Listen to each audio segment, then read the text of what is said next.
Well, business travel saw a very impressive growth in 2022 of 47%. And this year, we are projected to continue this trajectory and close at a growth of 32% as well. And as you can see here, this trend is not going to change. We are going to continue to see this growth over the next few years to come. And so, as this landscape of the business travel continues to evolve, we too must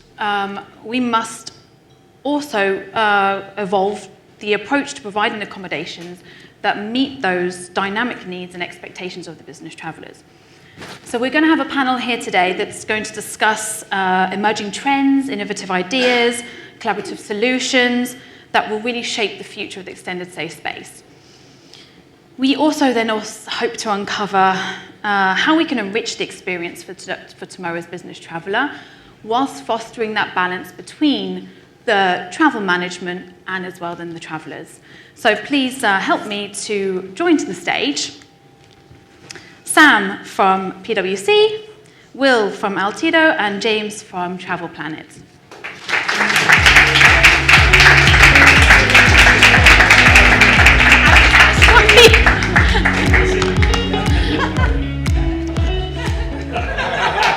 It's a modesty panel. Oh, wow. We were fighting about who was going to get in the middle, and I'm disappointed not to see James there. Oh, cheers. For that, we had to bring an extra seat up for you. So let's dive straight in.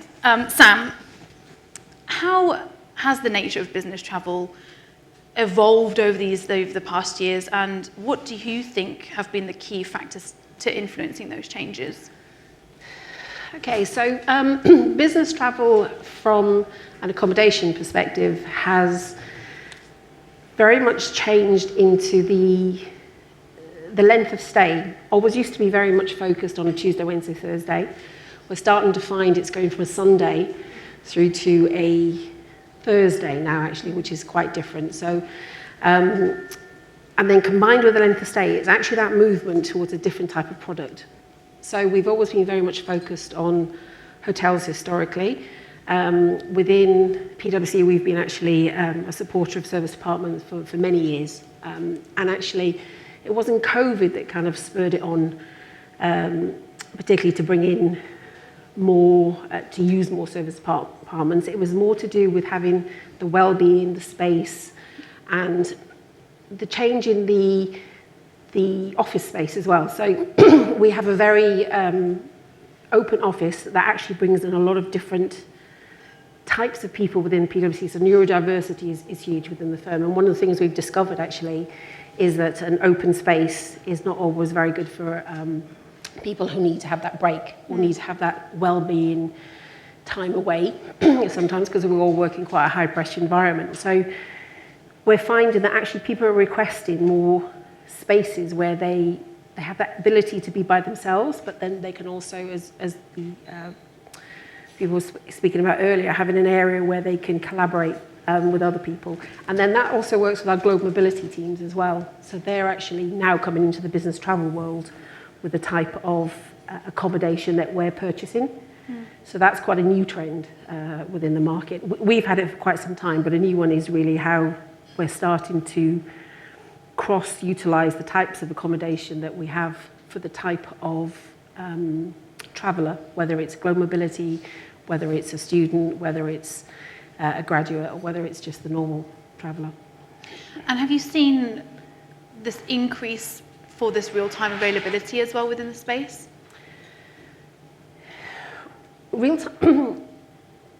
There's always had to be real-time availability, because the markets have become much stronger. It's become, because of the influx of retail and leisure into the corporate world, into the corporate hotels, there has to be that very fast turnaround on being able to book somewhere. The other thing as well, though, actually, is it's not just about the room anymore. It's about the sustainability criteria that surrounds that room. It's about what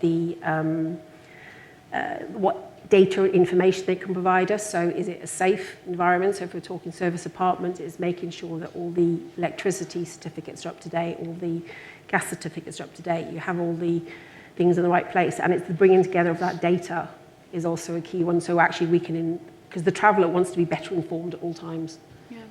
And Will, when you hear the voice of the traveller in that sense, as the operator, how do you encapsulate all of that and provide a solution as well that has to continuously evolve and be real time for that business traveller?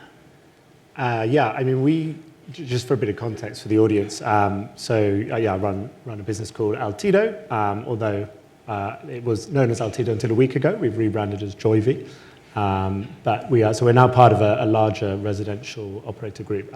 In terms of what Altido does, for the last 10 years, we've been in the short-term rental space, mainly in urban areas. So that started out as really Airbnb management. So you're looking after individual properties scattered across a city. Now that's pretty hard to do just for the Airbnb market well, in terms of back in the day when we first started out, it was myself letting the guests in.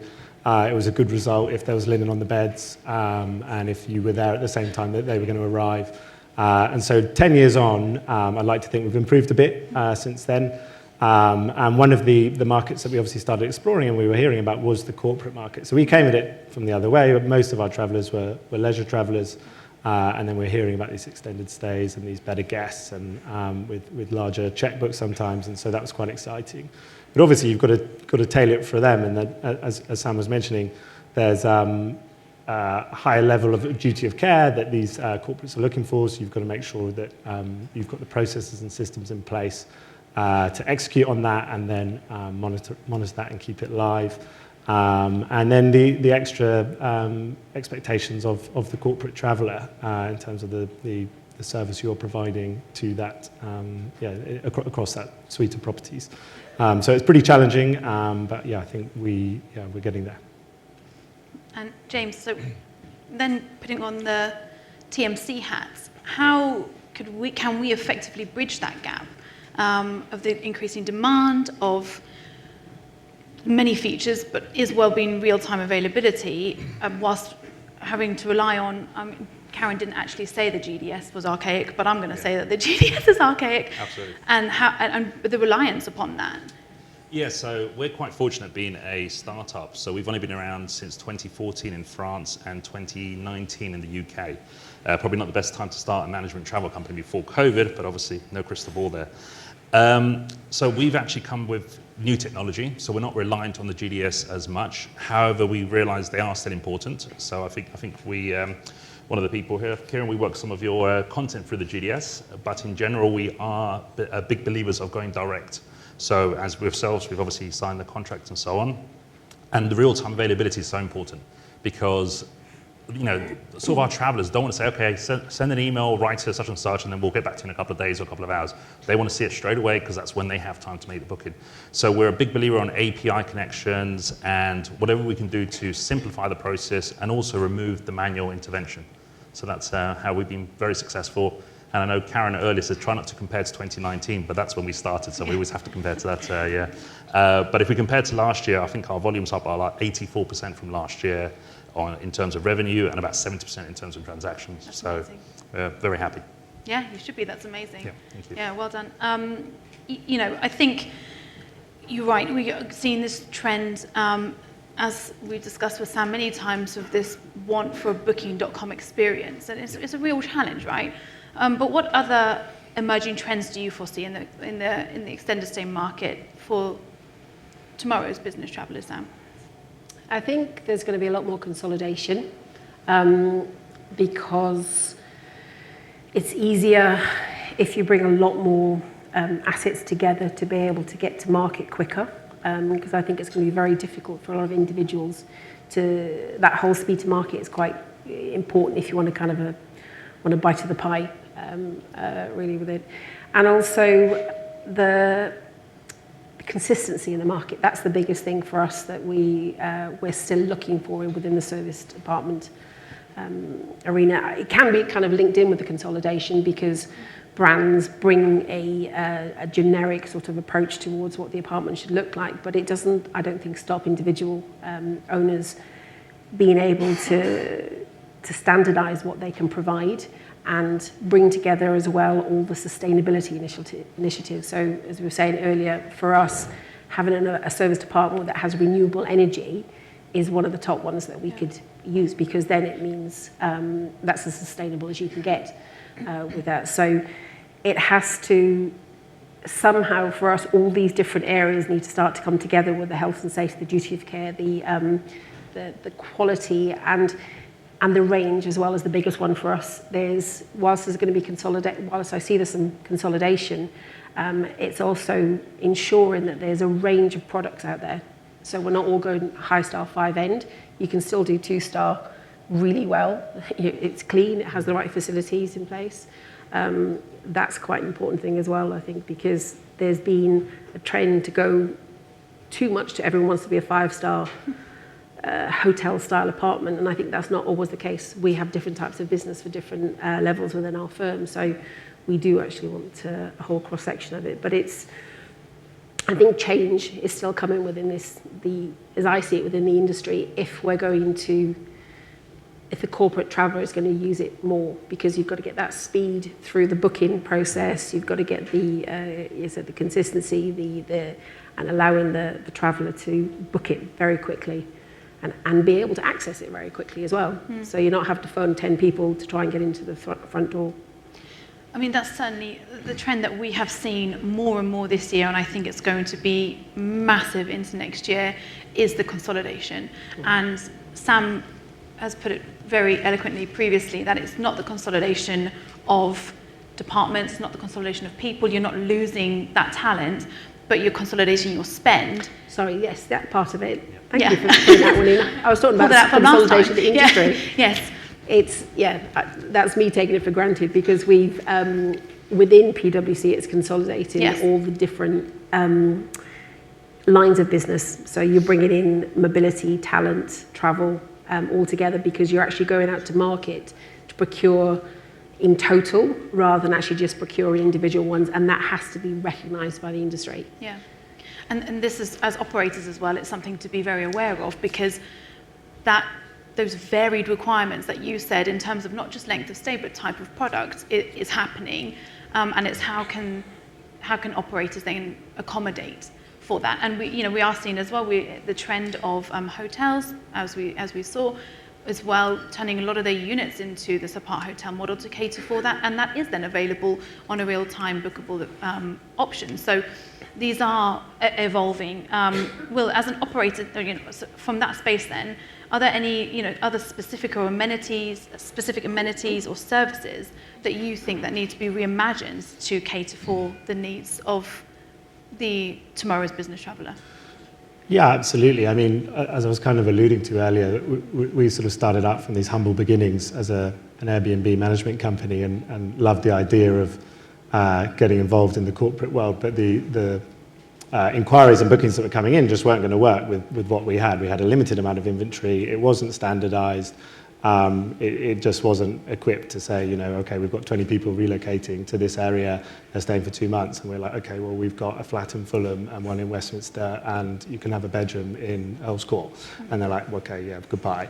And so what's happened with us over the last 10 years is we've started leasing properties. So as we've grown and we've got more funding and more capital, we've been able to take control of the inventory and run it ourselves. So we've got some flagship buildings all over sort of Western and Southern Europe, in Edinburgh, London, Lisbon, Milan, Paris, Madrid. And when you take control of the asset like that, and we've got an internal design and build team, you can start thinking, okay, well, what market are we pitching this at, and what do they need? And so then we can start thinking, okay, well, they need more space, and they need more.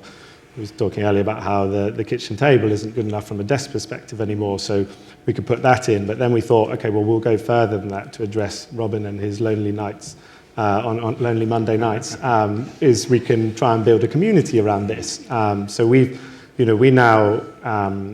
got student lets, we've got co-working, we've got co-living, and we've got service apartments, and we've got kind of Airbnb style stuff. So we've got a range of people out there, and we started creating co-working hubs. So our first one we opened in Milan, and it means that if you are coming, you don't like the idea as a corporate of staying in in a hotel accommodation. So you go to the apartment because you've got a bit more space and you like that. But then what do you do on the Monday night? Well, now actually you can go and see the community. You become part of this overall community. And that's what we're trying to do with this new brand, which is called Joyvi, as a residential operator, is to offer more than just the accommodation. It's the services around that.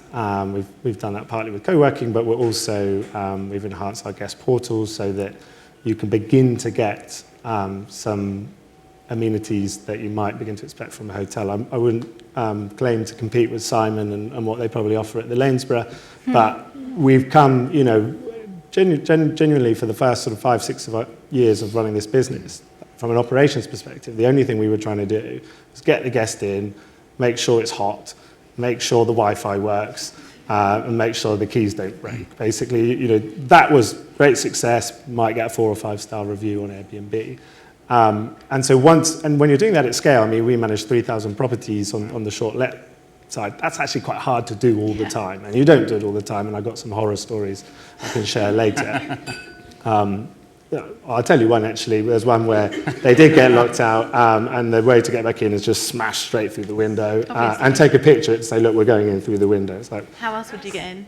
yeah, well yes. Yeah, we won't be hosting you. But yeah, anyway, long story short, to say now to offer just that added layer actually helps, makes us stand out, comes a bit of a USP that you can book a fridge fill. So you're staying in a short let apartment, but your fridge is full of food when you get there, or you can get an in-stay clean or sort your late checkout or your early check-in or your airport transfer. And technology is really now kicking on. In our industry, there are lots of tech companies who popped up early days and it looks all shiny, but when you actually use them, they don't really do what they say. I do feel there's a bit of an inflection point in the last few years that in my industry, which is more on the short let side, is that tech is really improving, and suddenly some of these things are pretty cool, pretty user-friendly, and we can tap into them, these third-party softwares, to really enhance the end user's experience. I love that. I mean, not from, I can't see how tech's going to help with my idea of having somewhere to store all of your bits that you need when you're frequently traveling. We were talking in our previous conversations about how when I was frequently business traveling, that I would store in my desk at work my like little oil and, you know, like a big hairspray and stuff like that I wouldn't want to take back and forth. So I think there's an idea out there for anyone who would like to have these little storage units for the frequent business travelers. They do that in the Middle East. You said, yeah. And I think that this is an idea. I can't see how technology is going to support that necessarily, but I'm sure the AI might be able to support in some way. So back to trends, James. How do you think we can stay abreast and stay ahead of the trends that are emerging? Yeah, it's a difficult one, but at least it keeps me employed, because that's exactly what we always have to try and stay ahead of, or at least go with the trends and so on. Our company is very fortunate that our founder is a software developer by trade. So the fact that he has that mindset, and speaking to him, I just realized there is so much I don't know. And I studied business computing and so on, so I thought I would have a relatively good base of knowledge. But he starts talking at another level, which is fantastic. So we're exploring how blockchain will affect us, AI and chatbots and so on. And I think the trends, as we said, the only constant in life is change. So as long as we are very adaptable, which fortunate enough, being a small TMC or relatively new, we're not restricted by some of the legacy stuff. I know we spoke about the GDS earlier, and I think some of the older players have been tied to that technology because it's been around since, the 1960s. And however, I still believe they'll be around, and I'm sure most of you have seen the investment travel port got, yes, I think it's like 570 million. So investors only get involved in an industry where they think they're going to return on their money. So I feel that from our perspective, we are trying to create that Amazon marketplace. I know everyone sort of quotes that, but realistically, when you've gone to Amazon, when was the last time you said, oh, who is the supplier? You just don't care. You just book whatever you need, and it arrives because Amazon is the overarching brand. And that's how we're trying to be as a platform. And what I would say in addition to that is it's funny. It's a funny industry, the whole managed travel service, because when you talk to friends about it, they have no idea how many complexities we're talking about. Like, the expectations of people, and so on. So it's exciting. And strangely enough, at an earlier event this morning, I realized when they said how many years has people been in the industry, I've been in the industry 20 years, and I'm actually the oldest one in that room. So I was like, in terms of which I was quite surprised. Is this where we pay you a compliment? Yes, absolutely. Come on, you don't look that old. But yeah, no, it's obviously staying close to the market, having the right people employed in the company to ensure that they are aware of what's happening, what's coming as well. And are you currently using AI in any way? We're just touching on it at the moment. So it's not implemented in any actual products just yet, but I know our tech team, who are based in HQ in France, are playing around with quite a lot of it at the moment. So I think we're going to have it released in our new version Q2 next year. Sam, do you see AI playing a greater role as well within? It's huge. That's next on our agenda for one of our AltoVita meetings. Oh dear.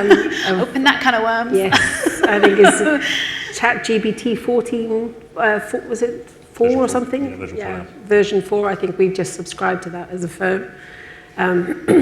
Yeah, I'm constantly getting pushed on how are we going to develop things and bring in AI and chat and such into our platforms and things like that. So and I am being challenged in the business to make sure that I'm trained within an inch of my life to know exactly what's going on and all the different things. So we've just bought something called Harvey, actually, which is the American thing, which looks after, this is like a chat function that does all our contracting.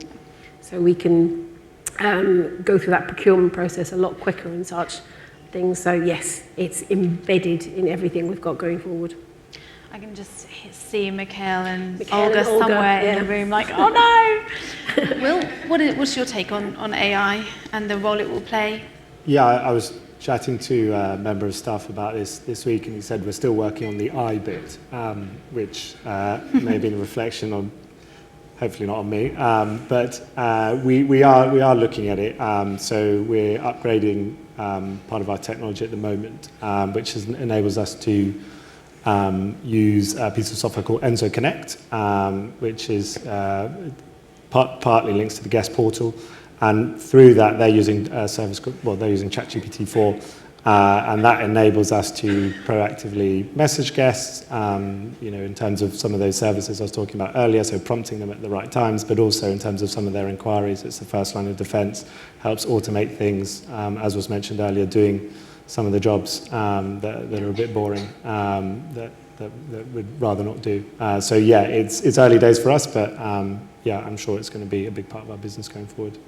I think so. That seems to be the consensus within the industry that it seems to be early stages right now for most, but certainly it's going to play a bigger part. So somehow 30 minutes went like that.